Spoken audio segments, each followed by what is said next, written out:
لله الذي هدانا لدينه الذي ارتضى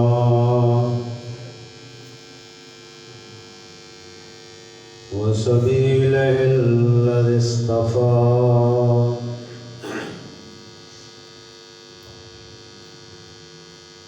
نصرنا لما يجوز الفتى لديه والوصول إليه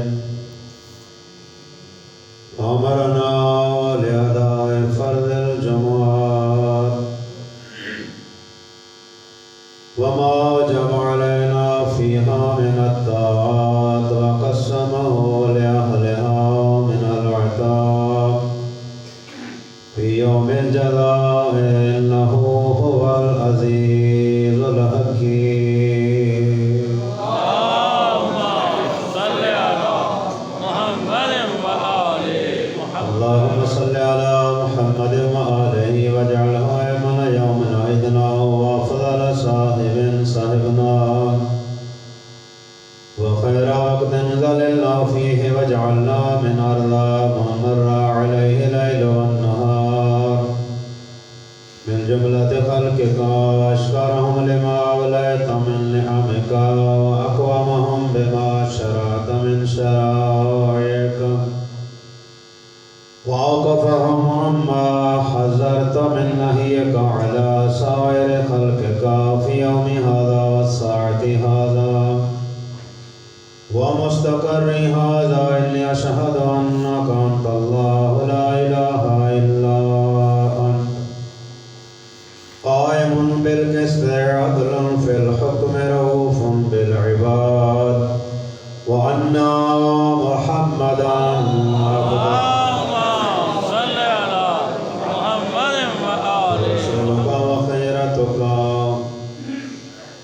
من خلقك حملته رسالتك فأداها وأمرته لصلاة الجمعة لأمته فنصح لها. اللهم فصل على محمد وآله أكثر ما صليت على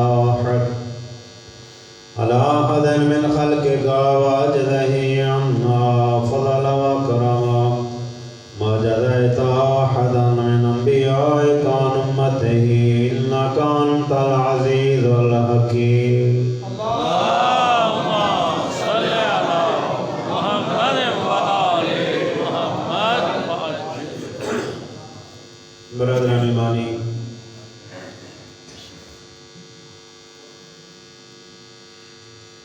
خداوند عالم نے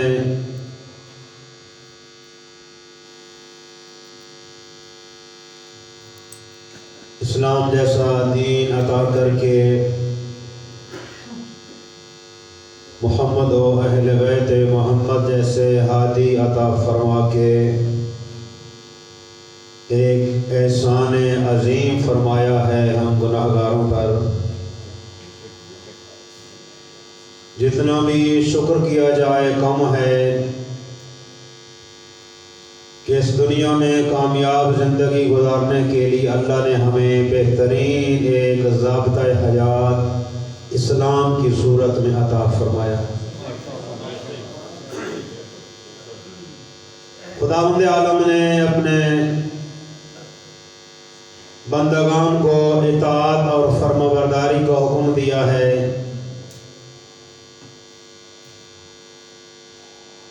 کہ تمہاری زندگی کا مقصد بھی اللہ کی عبادت ہے. ہمیشہ اپنے رب کی اطاعت کرو، اس کی معصیت سے اپنے آپ کو بچاؤ.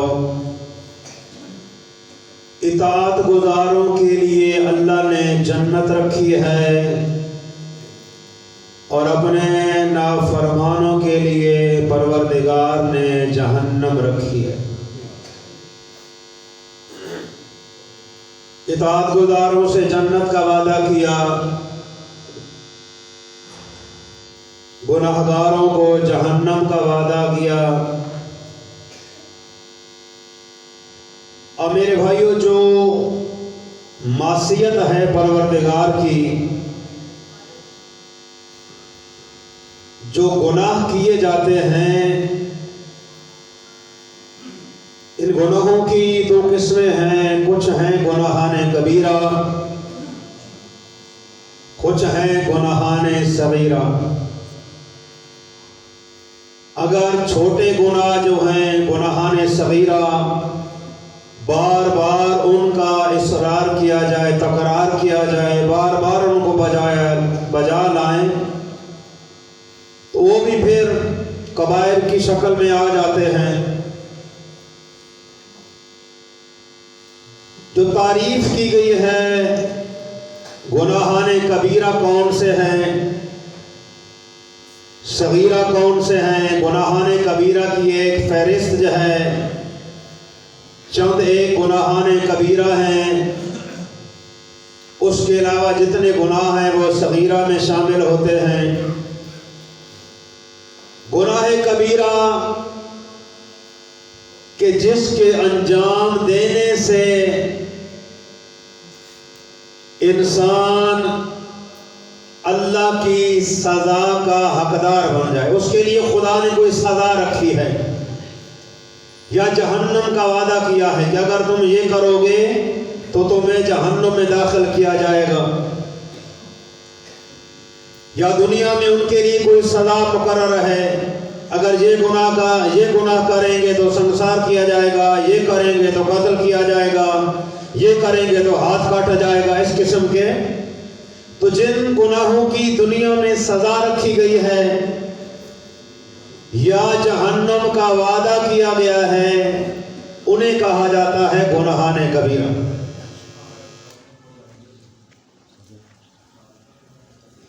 اب میرا دل ہے کہ آج سے ایک سلسلہ شروع کریں گناہان کبیرہ کا، کہ گناہان کبیرہ یہ کیا ہیں، کون کون سے ہیں گناہان کبیرہ اور ان کی سزائیں کیا ہیں۔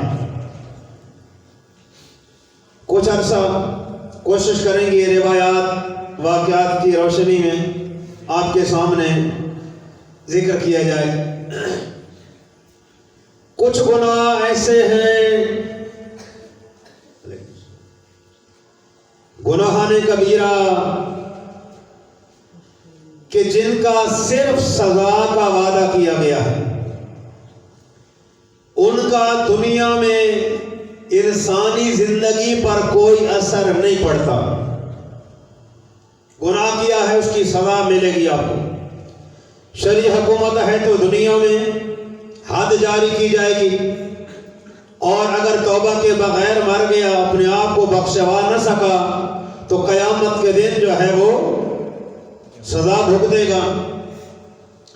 لیکن کچھ گناہ ایسے ہیں کہ اگر توبہ نہ کی، حد بھی جاری نہ کی گئی، تو آخرت کی سزا تو ہے لیکن دنیا میں اس کے اثرات ہیں انسانی زندگی پر۔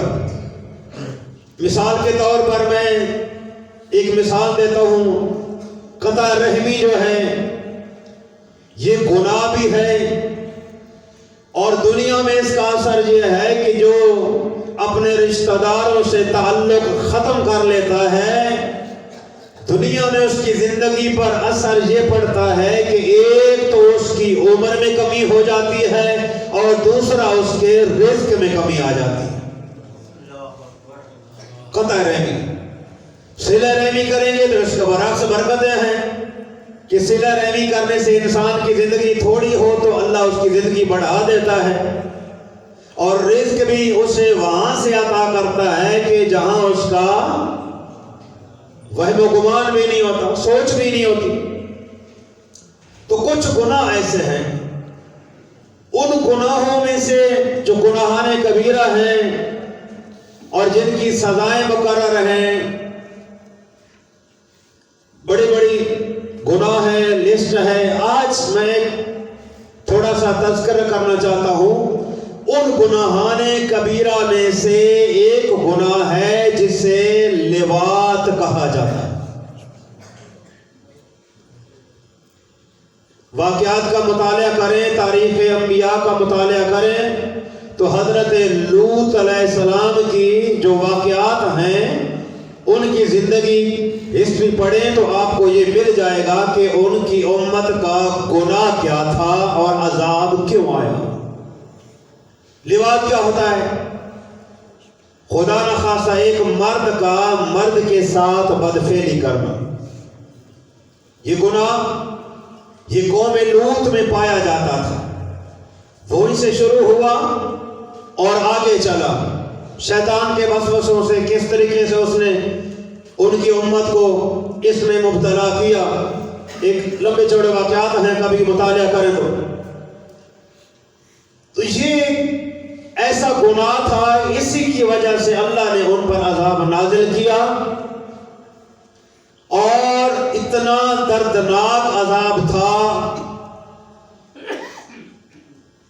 کہ حضرت جبریل نے اس دشت لوط جو ٹکڑا تھا زمین پر جس پر وہ قوم رہتی تھی، نیچے سے اس زمین کو اٹھایا، اس آبادی سمیت بلند کیا، اتنا بلند کیا کہ زمین پہ رہنے والے لوگوں نے، یہ جو مخلوق تھی ان کو عذاب میں مبتلا کرنے کے لیے اس ٹکڑے کو آبادی سمیت اتنا بلند کیا کہ زمین پہ مرغوں کی جو آذان ہے وہ فرشتوں نے سنا، اتنا آسمانوں کے قریب کر دیا گیا۔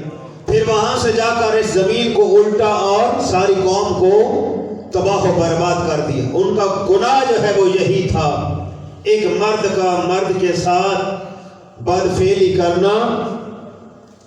یہ ایک ایسا گناہ ہے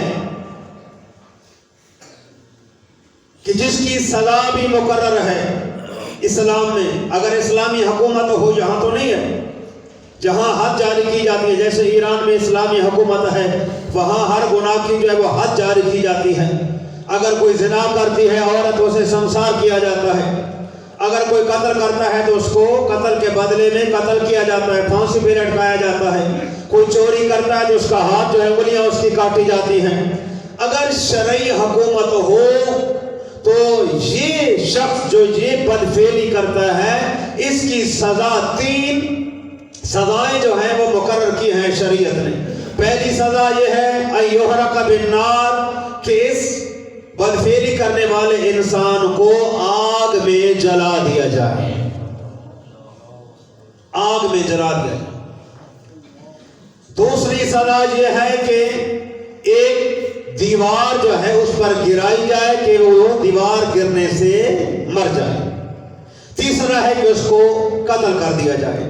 یہ 3 سزائیں ہیں لواط کرنے والے شخص کے لیے، اور اگر توبہ کے بغیر مر گیا، اپنے آپ کو بخشوا بھی نہ سکا، تو یہ شخص جو ہے جہنم کا حقدار ہے اور اللہ کی اس عذاب کا حقدار ہے، سزا بھگتے گا۔ ہاں، چونکہ اگر دنیا میں توبہ کر لے، ہر گناہ کی توبہ ہے، یہاں تک کہ شرک کے بارے میں بھی فرمایا، اگر کوئی مشرک بھی اپنی پچھلی زندگی سے توبہ کر لے اور اس کی وحدانیت کا اقرار کر لے، شرک کو دور کر دے، توبہ کر لے، تو پروردگار سارے گناہ جو ہے وہ معاف کر دیتا ہے، وہ کریم ہے۔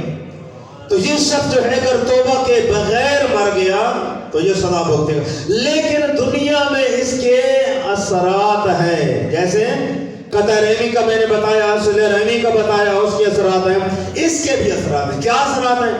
ایک شخص آیا، یہ دوسری خلافت کا دور تھا، ایک غلام نے اپنے مالک کو قتل کر دیا، پکڑا گئے، اس نے اقرار کر لیا کہ میں نے مارا ہے۔ دوسری خلافت نے اس کے قتل کے بدلے میں قتل کا حکم جاری کر دیا۔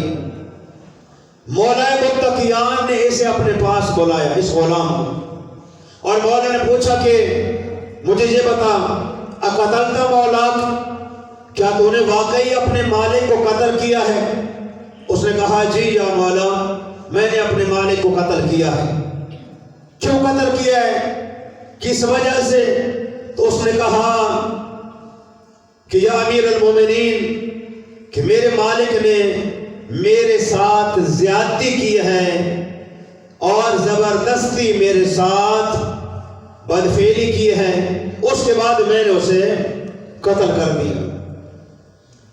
تو امیر المومنین علیہ السلام نے اس کے جو رشتہ دار تھے ان کو بلایا۔ کس کے رشتہ دار؟ مرنے والے کے۔ جو مقتول تھا، جو اس کا مالک تھا، ان کے رشتہ داروں کو بلایا اور ان سے پوچھا کہ یہ بتائیں کہ اس مقتول کو آپ نے کب دفن کیا ہے؟ تو انہوں نے بتایا کہ بس گھنٹہ 2 گھنٹے ہوئے ہیں ہم نے اس کو دفن کیا ہے۔ مولا نے کہا کہ دوسرے خلافت کو بھی میرے مولا نے کہہ دیا کہ 3 دن تک اس غلام کو زندان میں ڈال دیا جائے، حوالات میں رکھا جائے، 3 دن کے بعد فیصلہ کیا جائے گا کہ یہ سچ کہتا ہے کہ اس نے وہ جرم کیا ہے اور اس کے بدلے میں اس نے قتل کیا ہے۔ 3 دن کے بعد فیصلہ کیا جائے گا۔ جب 3 دن گزرے تو میرے مولا امیر المومنین بھی وہاں قبرستان میں آئے جہاں اس کی قبر تھی، اس کے رشتہ داروں کو بھی ساتھ لیا، حکم دیا کہ اس کی قبر کو کھودا جائے۔ اس کی قبر کو کھودا گیا۔ جب قبر کو کھودا، مٹی ہٹائی تو ان لوگوں نے دیکھا، مولا نے کہا کہ مجھے بتاؤ قبر کے اندر کی کیا پوزیشن ہے؟ تو انہوں نے کہا کہ یا امیر المومنین، ہم دیکھ رہے ہیں کہ کفن موجود ہے لیکن میت موجود نہیں ہے۔ کفن ہے، میت موجود نہیں ہے، صرف کفن پڑا ہے۔ تو میرے مولا نے 2 مرتبہ تکبیر بلند کی، اللہ اکبر اللہ اکبر، اور فرمایا کائنات کے رسول نے مجھے بتایا اللہ کا یہ وعدہ ہے جو شخص بھی یہ بدفعلی کرتا ہے، مرد کے ساتھ مرد کا بدفعلی کرنا، جو بھی قوم لوط کا یہ عمل انجام دے گا، 3 دن کے بعد اس کے میت کو قوم لوط کی اس وادی میں پہنچا دیا جاتا ہے۔